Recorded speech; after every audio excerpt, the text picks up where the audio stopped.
The miracle at home.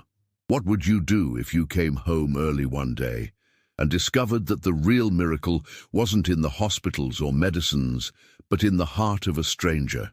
This isn't just the story of a sick little girl or a millionaire who had everything except what really mattered.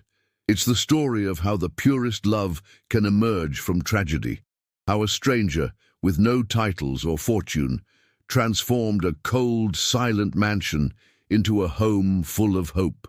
In the next few minutes, you'll discover secrets that will change how you see life, family, and compassion. A story where fate plays with emotions and every decision opens an unexpected door. Because sometimes the greatest act of courage is daring to feel. Stay until the end. What you're about to discover might move you more than you imagine. The mansion door closed with a sharp click. Alex wasn't supposed to be there at that hour, but a cancelled meeting had given him some unexpected time. He walked down the main hallway, whose walls were decorated with portraits of a life that seemed to have happened in another existence. The silence was so deep that each step echoed like a reminder of loneliness. The clock showed 5 in the afternoon. The curtains let in the golden light of sunset, but couldn't warm the icy atmosphere. He climbed the stairs slowly, stopping in front of a white door. When he turned the handle, the first thing he heard was the constant beeping of machines. Then the soft hum of the ventilator. And finally, his daughter's silence. Caroline lay motionless, her eyes closed, her small body wrapped in white sheets. She was only 8 years old. 8. Alex approached with soft steps, as if afraid that the slightest sound would break what little was still standing. He sat next to the bed and took the girl's hand. "Baby girl, are you still with me?" No response. Not a movement, not a sigh. Only the monotonous rhythm of the machines. Alex pressed his lips together to hold back emotion. The last time he had felt her hand warm was before the accident. Since then, everything had been hospitals, specialists, endless treatments. And guilt. So much guilt. He got up and walked to the window. From there, he could see the garden, the swing that Helen used to love pushing. His wife was gone now. The accident had taken her and left Caroline trapped in this limbo of tubes and technology. "Forgive me," he murmured, barely audibly. "I couldn't protect you both." The silence didn't answer, just a slight change in the light, as if the sunset was also morning. Alex closed his eyes for the first time in weeks. He knew something had to change. He couldn't keep running from this room. He couldn't keep hiding behind meetings and contracts. And though he didn't know it yet, this unexpected return would be the first step toward a story that no one, not even he, could have imagined. Mary was putting away the bottles on the metal tray when she felt the presence behind her. She turned calmly and found Alex still with moist eyes, leaning against the doorframe. "How is she today?" he asked, not raising his voice. "Same," he replied with a sigh. "Or worse, maybe." "I don't know." Mary nodded, saying nothing at first. She finished cleaning her hands with alcohol and gestured for them to go out to the hallway. There, away from the hum of machines, the tension was different. "I need you to tell me the truth," Alex finally said. "No beating around the bush, Mary. How bad is Caroline?" The nurse looked at him for a long second, as if weighing her response. "Caroline is still fighting." "But you want to know something else, don't you?" Alex didn't respond. He just lowered his head. "Look, sir," she continued, with a firm but not harsh voice. "I've worked with many kids, in many situations. Caroline has a strength that not everyone has. But what she needs most now isn't in a prescription." He looked up, confused. "What do you mean?" "She needs more than machines.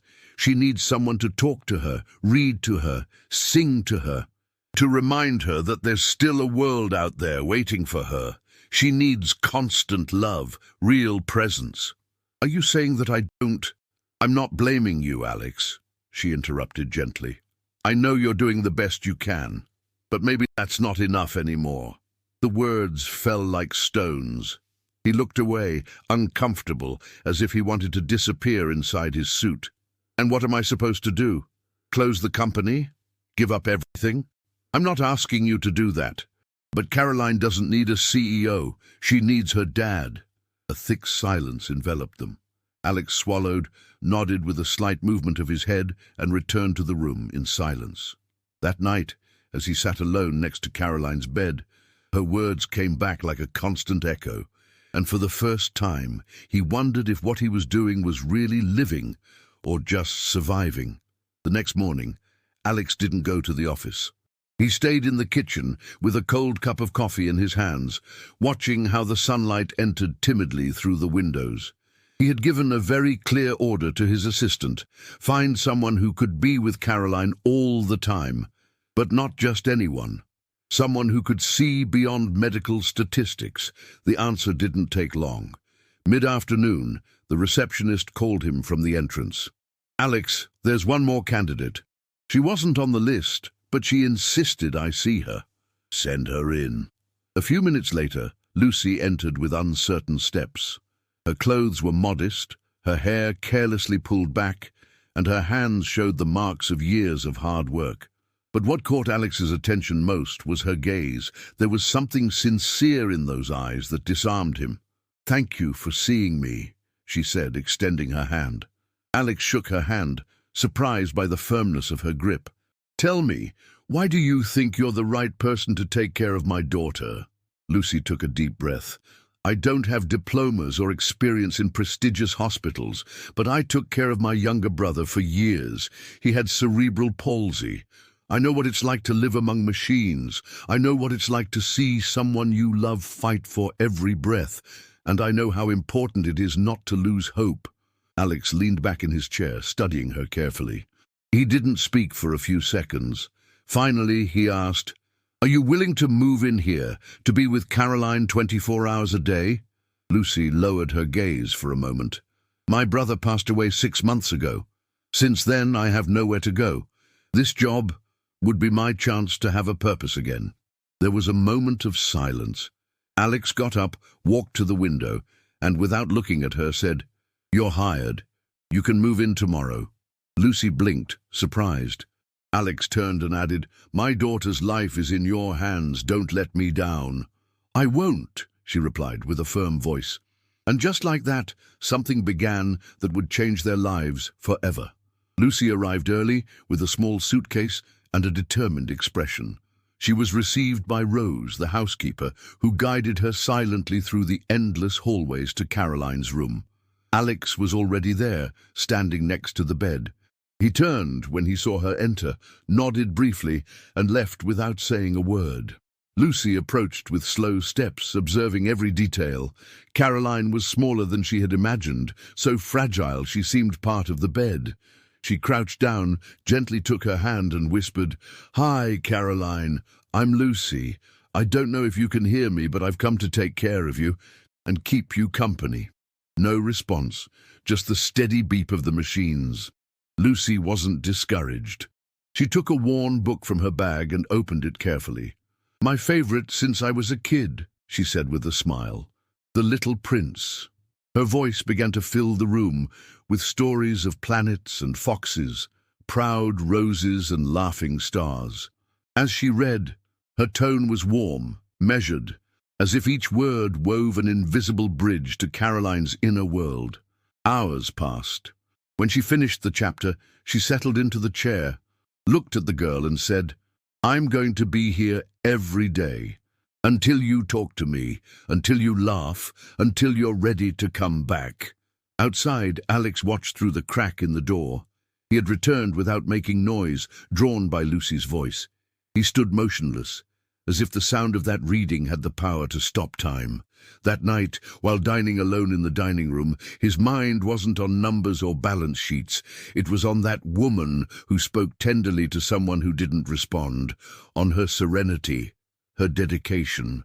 And for the first time in a long time, Alex felt less alone. In the room, Lucy tucked Caroline's sheets properly, brushed her hair with her fingers and murmured, "Good night, little one. Tomorrow we'll continue with our adventure." She turned off the bedside lamp and stayed in silence, sitting beside her as if she were a guardian of sleeping dreams.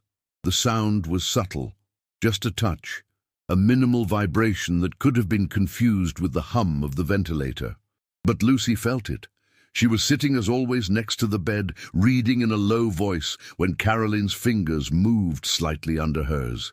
She remained motionless, holding her breath. Had she imagined it? She placed her hand over the girl's again, gently. "Caroline, if you can hear me, move your fingers again."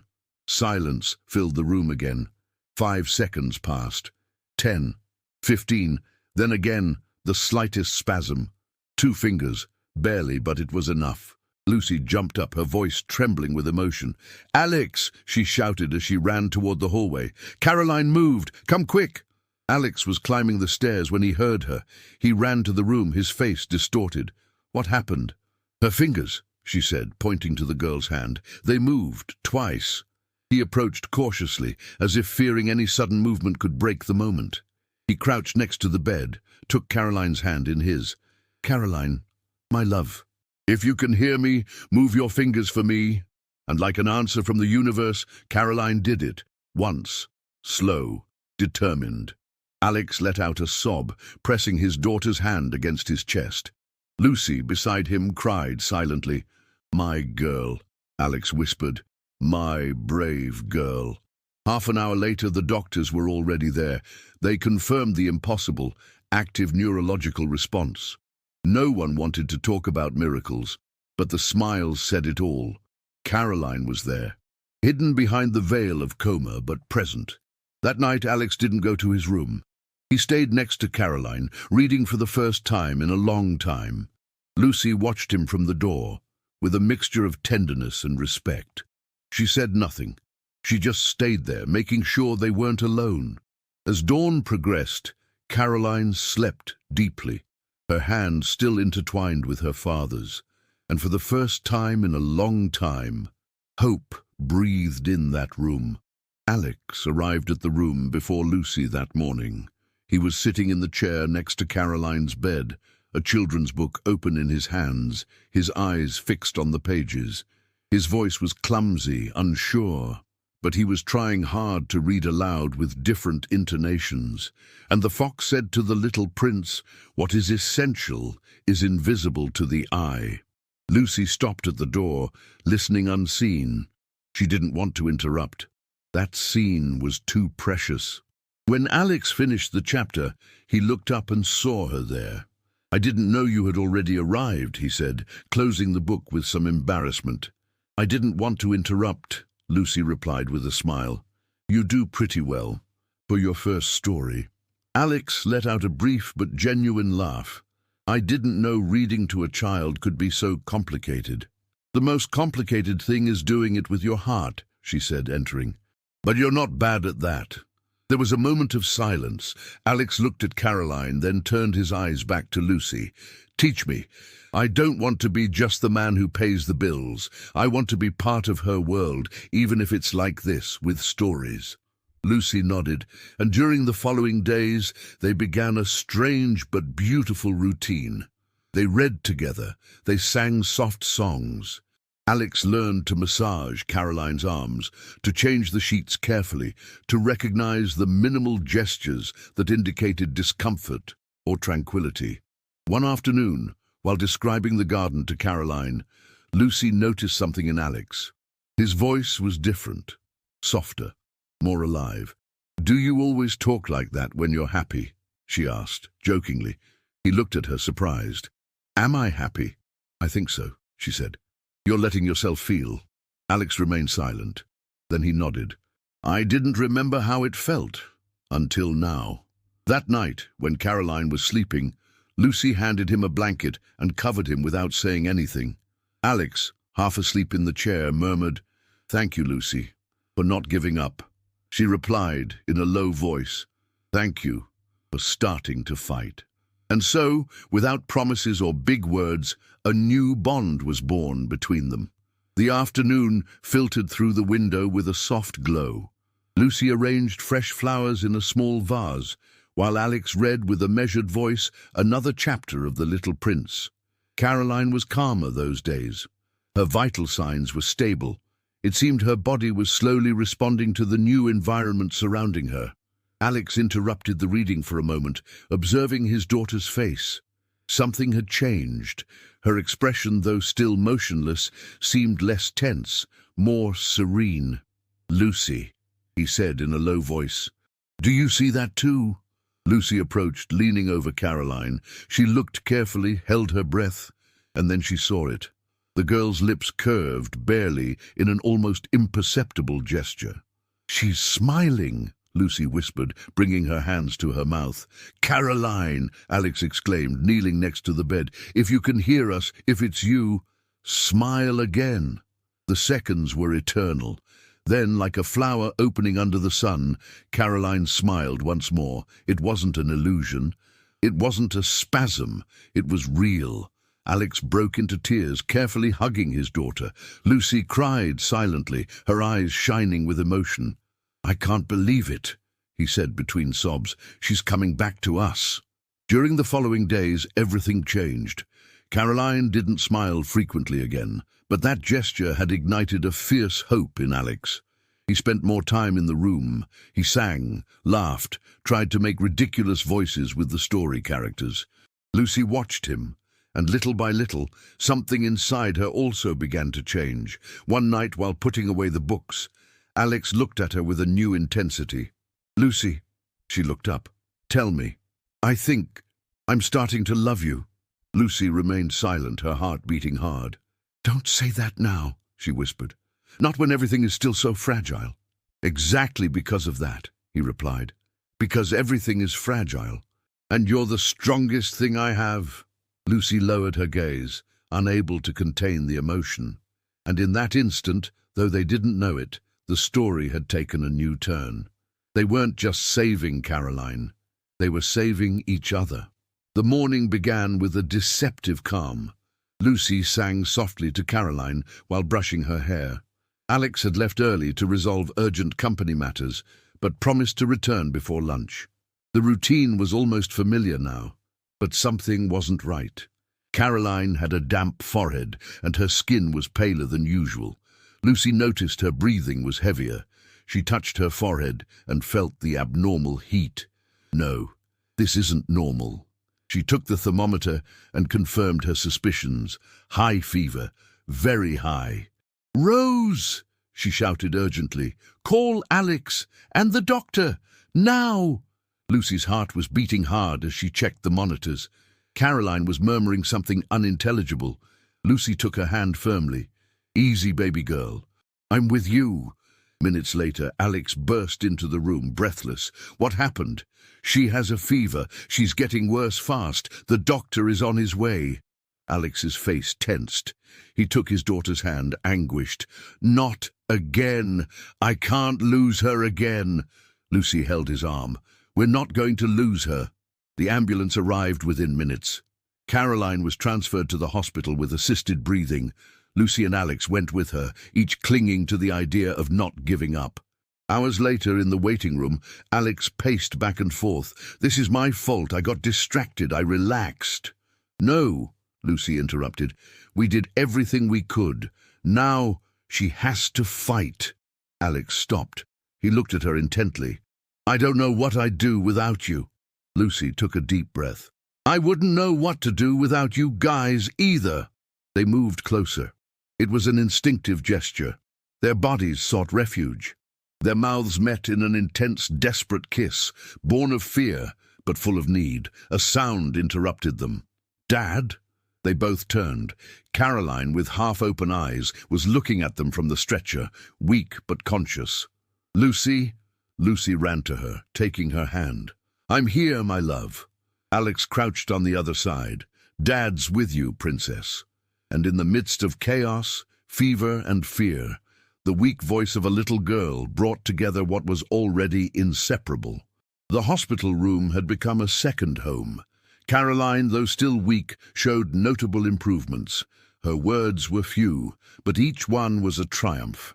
Alex and Lucy were always there like unbreakable pillars, taking turns reading to her, singing to her, or simply holding her hand.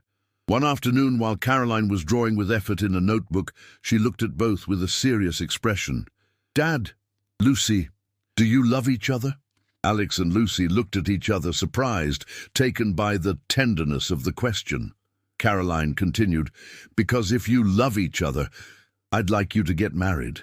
I want Lucy to be my mum." Lucy felt a lump in her throat. Alex approached the bed and took his daughter's hand. "Is that what you want, princess?" "Yes, because Lucy takes care of me like a mom, and you look at her like a dad." Lucy couldn't contain her tears. She crouched down and carefully hugged Caroline. "I already love you, like you were my daughter," she whispered. That night, after Caroline fell asleep, Alex asked Lucy to accompany him to the hospital garden. The sky was clear, and the stars shone brightly above them. Without saying a word, Alex knelt in front of her and took a small box from his pocket. "Lucy, I don't know if there's a perfect moment, but I know you're the perfect person. Will you marry me?" Lucy, still emotional from Caroline's words, could barely nod. She threw herself into his arms with strength contained for months. "Yes, Alex, yes." They hugged under the complicit night, sealing a promise that no longer needed words. The next day they told Caroline. The girl smiled with a joy that seemed miraculous to them. "Does that mean we're going to be a family?" "We already are," said Lucy, kissing her forehead. From that moment, everything in the hospital seemed to shine with more hope. The nurses smiled when they saw them. The doctors commented on the change in Caroline. The family that had been born from pain now flourished in love, and though they didn't know it yet, the greatest test was yet to come. But for now, they were one, united by something stronger than blood, the decision to love each other, no matter what. The wedding day dawned with radiant sun, as if the sky itself was celebrating their union. The hospital chapel was decorated with white flowers and simple but elegant details. Lucy, dressed in white, walked toward Alex with determined steps. Beside her, Caroline smiled from her wheelchair, holding the bouquet with trembling but happy hands. "I promise to love you," Alex said in front of everyone, "and to be the father Caroline deserves, the husband you need, and the man I didn't know I could be, until you came." Lucy held back tears. "And I promise never to stop fighting for us, for you, for her. I promise to be more than a wife or mother, to be home." When they kissed, Caroline applauded enthusiastically, and the sound, though soft, filled the chapel like a roar of hope. The celebration at the mansion was intimate but emotional. Family, doctors, and hospital staff gathered to celebrate the new stage. Caroline had prepared a surprise. With the help of her physical therapist, she took 3 steps with a walker, walking toward her parents among tears and laughter. "I did it!" she shouted, hugging them tightly. No one could contain their tears. It was a magical moment. But happiness is sometimes a fragile flame. Hours later, while they were dancing, Lucy lost her balance. Alex caught her just before she fell. She was pale, dizzy. "Lucy, are you okay?" She tried to smile. "Just a little dizzy." But there was something in her eyes that worried Alex. They took her to the hospital immediately. Hours later, the doctor appeared with a serious face. "We've detected a mass in her brain. We need to do urgent tests." The world seemed to stop. Alex squeezed Caroline's hand, who looked at him in silence. "Dad, Lucy is strong, like me. We're going to help her." The following days were a test of faith. Lucy, with unbreakable strength, faced surgery, radiation, and chemotherapy. Alex stayed by her side at every step. Caroline, now more active, read stories to her, just as Lucy had done with her. Months later, the doctor smiled as he showed the MRI. "She's clean. There's no trace of the tumor." Lucy cried. Alex hugged her. Caroline jumped with joy. "We're a family," the girl said, "and nothing's going to separate us." And as the sun set over the mansion's garden, they knew the real miracle wasn't just beating the disease, but finding love where they least expected it.